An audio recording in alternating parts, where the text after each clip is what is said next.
मकर संक्रांति की एक कहानी के अनुसार एक तिल का दाना 7 ऋषियों ने मिलके खाया था, इसलिए हम उस दिन तिल की मिठाइयाँ खाते हैं। कृपया इसका महत्व बताइए।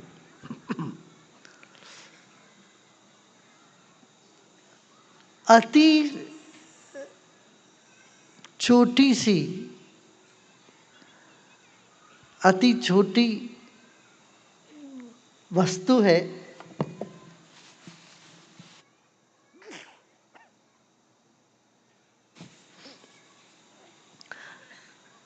सबसे छोटा दान है तिल, और वो पौष्टिकर भी है। कहते ना तिल के बराबर, माने लघु और सूक्ष्म, अति सूक्ष्मता का प्रतीक है, लघुत्व का प्रतीक है। तो सब ऋषियों ने मिलके एक तिल का दाना खाया, माने ऋषि और कितने सूक्ष्म होंगे।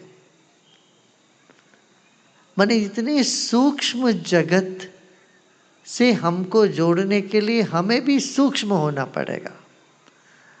हमारा मन पत्थर जैसा लगता है जब हम दुखी होते हैं, और हल्का लगता है जब हम प्रसन्न होते हैं, और अति सूक्ष्म लगता है जब हम अध्यात्म के विचार से भरे हुए होते हैं।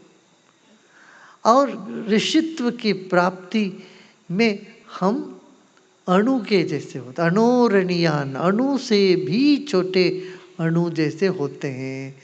वही हमारी चैतन्य सत्ता है, आत्म सत्ता है। ये इसका अनुभव होने पे पता चलेगा। मगर एक तिल इतना बड़ा लगे, माने इतना सूक्ष्म हम हो गए। अणोरणीयान, अणोरणीयान महतो महीयान। महतो महीयान माने बड़े से बड़ी, जितने ब्रह्मांड से भी बड़े और अणु से भी अणु है। इतना हमारा विस्तार है, हमारा स्वरूप है, ये बताने के लिए कहा गया। इतना सूक्ष्म हम हो जाते हैं तब हमको ब्रह्मांड के साथ, हम जैसे एक तरंग है, एक तरंग अनंत अखंड ये जो विश्व में व्याप्त है, फिर भी अति सूक्ष्म है, इस बात को दर्शाता है। ऐसे ऋषित्व उससे भी सूक्ष्म है। हमारी कल्पना तो ऋषि मन इतने बड़े होंगे, ऐसे होंगे, झटाधारी होंगे, ये सोचते हैं। नहीं, आज चेतना इतना सूक्ष्म हो जाए, इतना सूक्ष्म हो जाए, वो ऋषित्व है। तो ऐसे 7 ऋषियों के लिए पर्याप्त आहार हो जाए एक तिल का दाना, माने देखो कितने सूक्ष्म होंगे। जैसे एक चींटी के लिए एक चावल का दाना बहुत होता है, एक दिन नहीं, 4-5 दिन में खाता है। तो ऐसे सूक्ष्मत्व का प्रतीक है। और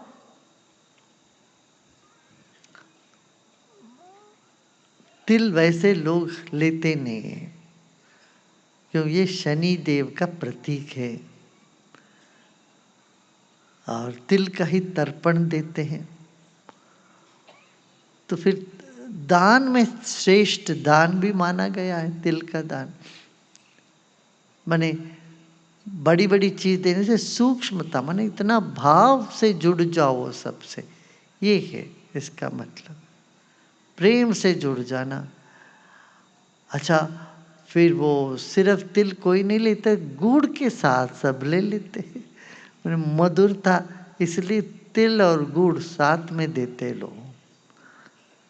सूक्ष्मता, सिर्फ सूक्ष्म होना काफी नहीं है, साथ में मधुर भी होना चाहिए। हाँ, वाणी सिर्फ मधुर हो काफी नहीं है, मगर सत्य भी होना चाहिए। जितना सूक्ष्म जाते उतना सच्चाई है, सच्चाई का प्रतीक है वो, जो बदलता नहीं है, अपरिवर्तनशील है, वो सूक्ष्म ही है। हाँ, इसलिए इस महाराष्ट्र में तिल गुड़ दिया गोड़ गोड़ बोला, बोलते बने एक दूसरे को तिल और गुड़ दो और मीठी मीठी बोलो, मधुर बोलो, मधुरता से लोगों से संपर्क रखो। ये एक दूसरे की, यहाँ पर भी कर्नाटक में भी यही बोलते हैं, एल्लू बेल्लावतिंदु वड़ले माता, अच्छी बातें करो, तिल और गुड़ खाओ और अच्छी बातें करो। और देखो, तिल से तेल बनता है और तेल से सब होता है हमारा, सिर में लगाने से लेके खाने तक सब कुछ तेल के बिना चलता नहीं है। तेल शरीर के लिए पौष्टिकर भी है, तिल का तेल। ऐसे तिल को एक दूसरे को प्रदान करते थे, तिल से तेल निकलता, उस तेल से दिया जलती है। उन दिनों में बिजली कहाँ थी, तेल का ही दिया जलाते थे और तेल निकाल देते तिल से। जैसे गौ माता का पूजा करते, गौ की गोधन सबसे बड़ा धन माना जाता है, ऐसे तिल का भी इतना ही महत्व दिया गया है। और पहला जो फसल है वो सिर्फ अपना मत खाओ, वो समर्पण करो, भगवान को समर्पण करो और सबको समाज में एक दूसरे को दे करके बांट के खाओ, बांट के जियो। ये संदेश है मकर संक्रांति का। फिर एक दूसरे को देते हैं, अपना घर में जो जो नया उपज आया है खेत से, गन्ना है, तिल है, गुड़ है, सब्जी है, धान है, फसल जो भी है, वो सबको जो भी है अड़ोस पड़ोस आसपास के लोगों को दे के फिर अपना उपभोग करते हैं।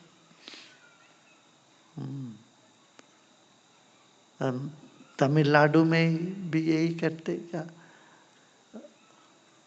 पहला जो फसल आया चावल, वो चावल तो खिचड़ी बनाते हैं, पोंगल कहते, खिचड़ी माने क्या, पोंगल है, दूध से पकाया हुआ खिचड़ी और मीठा और नमकीन, दो तरह की खिचड़ी करते हैं।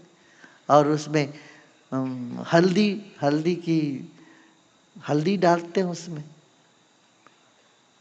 माने जो जो शरीर के लिए पौष्टिक है, वयोस्थापन करता है, माने एंटी एजिंग जिसको हम ना कहते हैं, वो सब चीजें उसमें होती है।